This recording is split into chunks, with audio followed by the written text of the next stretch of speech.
Hi all അസ്സലാമു അലൈക്കും. Welcome back to my channel. ഇന്നൊരു അടിപൊളിയായിട്ടുള്ള ബ്രെഡ് കൊണ്ട് തയ്യാറാക്കാൻ പറ്റുന്നൊരു ഈവനിങ് സ്നാക്സിൻ്റെ റെസിപ്പിയാണ്. അതിനായിട്ട് ഞാൻ ഒരു 5 പീസ് ബ്രെഡ് എടുത്തിട്ടുണ്ട്. ഇനി ഇതിലേക്ക് ആവശ്യമുള്ളത് ഒരു മീഡിയം സൈസ് സവോളയാണ്. എരിവിനാവശ്യമുള്ള പച്ചമുളക്, ജിഞ്ചർ ഗാർലിക് പേസ്റ്റ്, മല്ലിയില എടുത്തിട്ടുണ്ട്. ഇതൊക്കെ ചെറുതായിട്ട് കട്ടാക്കി വെച്ചിട്ടുള്ളതാണ്. ഇനി ഇതിലേക്ക് ആവശ്യമുള്ളത് മീഡിയം സൈസ് ബോയിൽഡ് പൊട്ടറ്റോയാണ്.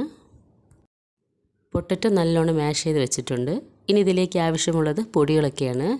അപ്പം റെസിപ്പിയിലോട്ട് പോകും മുന്നേ എൻ്റെ ഈ ചാനൽ ആദ്യമായിട്ട് കാണുന്ന ഫ്രണ്ട്സ് ഉണ്ടെങ്കിൽ ഒന്ന് സബ്സ്ക്രൈബ് ചെയ്തുകൂടി സപ്പോർട്ട് ചെയ്യാൻ മറക്കരുത്. വീഡിയോ യൂസ്ഫുൾ ആയിട്ടുണ്ടെങ്കിൽ ലൈക്ക് ചെയ്യാനും നിങ്ങളുടെ ഫ്രണ്ട്സിനും ഫാമിലിക്കും ഷെയർ ചെയ്ത് കൊടുക്കാനും മറക്കരുത്. അപ്പോൾ റെസിപ്പിയിലോട്ട് പോകാം. ഈ ബ്രെഡ് സൈഡിലുള്ള ബ്രൗൺ കളറൊക്കെ ഒന്ന് കട്ട് ചെയ്ത് മാറ്റാം. ഈ കട്ട് ചെയ്ത് മാറ്റുന്ന ഈ ഭാഗം ക്രംസിന് വേണ്ടി നമുക്ക് ഉപയോഗിക്കാം. ബ്രെഡിൻ്റെ സൈഡിലേക്ക് കട്ടാക്കി എടുത്തിട്ടുണ്ട്. ഇനി ഈ ബ്രെഡ് ഒന്ന് കൈ കൊണ്ടൊന്ന് കട്ട് ചെയ്തിട്ടതിന് ശേഷം ഒന്ന് മിക്സിയുടെ ജാറിലിട്ട് നല്ലോണം ഒന്ന് പൊടിച്ചു കൂടി എടുത്തിട്ട് വരാം.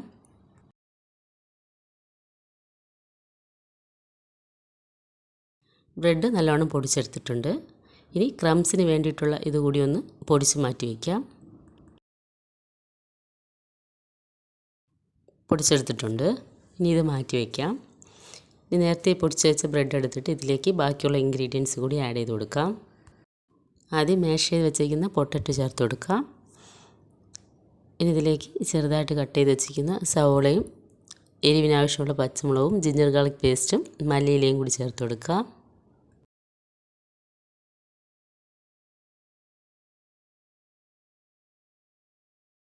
ഇനി ഇതിലേക്ക് 1 ടീസ്പൂൺ മുളക് പൊടിയും 1/2 ടീസ്പൂൺ കാശ്മീരി ചില്ലി കൂടിയാണ് ചേർത്തെടുത്തിട്ടുള്ളത്.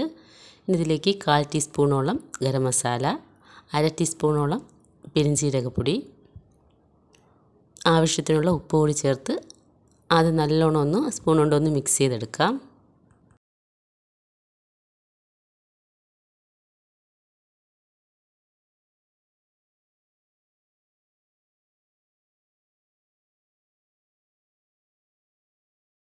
ഇനി കൈ കൊണ്ടുകൂടി മിക്സ് ചെയ്തെടുക്കാം. കൈ കൊണ്ട് മിക്സ് ചെയ്യുമ്പോൾ പൊട്ടറ്റോയുടെ എന്തെങ്കിലും ഇതുപോലെ വലിയ പീസ് എന്തെങ്കിലും ഉണ്ടെങ്കിൽ അത് മാറ്റി കൊടുക്കാം.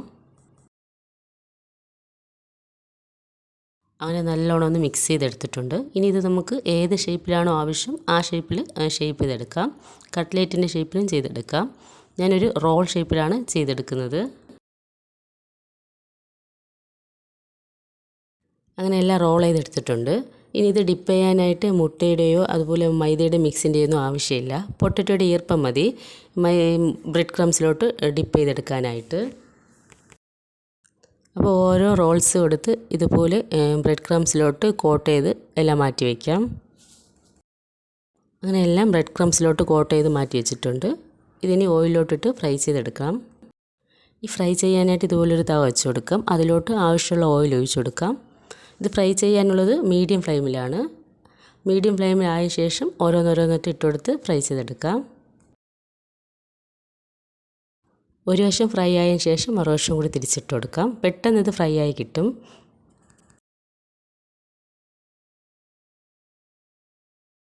അങ്ങനെ 2 വശവും നല്ലോണം ഫ്രൈ ആയി കിട്ടിയിട്ടുണ്ട്. ഇതുപോലെ എല്ലാം ഓയിലിൽ നിന്ന് കോരി മാറ്റി കൊടുക്കാം.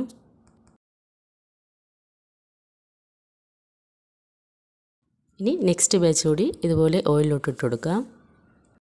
അങ്ങനെ എല്ലാം ഞാൻ ഫ്രൈ ചെയ്തെടുത്തിട്ടുണ്ട്. അപ്പോൾ ഇത്രയും ആണ് എനിക്ക് കിട്ടിയിട്ടുള്ളത്. അപ്പോൾ എന്തായാലും എല്ലാവരും ഒന്ന് ട്രൈ ചെയ്ത് നോക്കാൻ മറക്കരുത്. ചെയ്ത് നോക്കുന്നവർ ഒന്ന് ഫീഡ്ബാക്ക് അറിയിക്കാനും മറക്കരുത്. അപ്പോൾ നല്ല ക്രിസ്പിയാണ്, ഉള്ളിൽ നല്ല സോഫ്റ്റും ആയിട്ടുള്ളതാണ്. കുറച്ച് സ്പൈസിയാണ്. എരിവ് ആവശ്യമില്ലാത്തവർക്ക് എരിവിൻ്റെ അളവൊന്ന് കുറച്ചാൽ മതിയാകും. അപ്പം ഇതുപോലെ തന്നെ മറ്റൊരു നല്ലൊരു വീഡിയോ ആയിട്ട് വരുന്നത് വരേക്കും താങ്ക്സ് ഫോർ വാച്ചിങ്.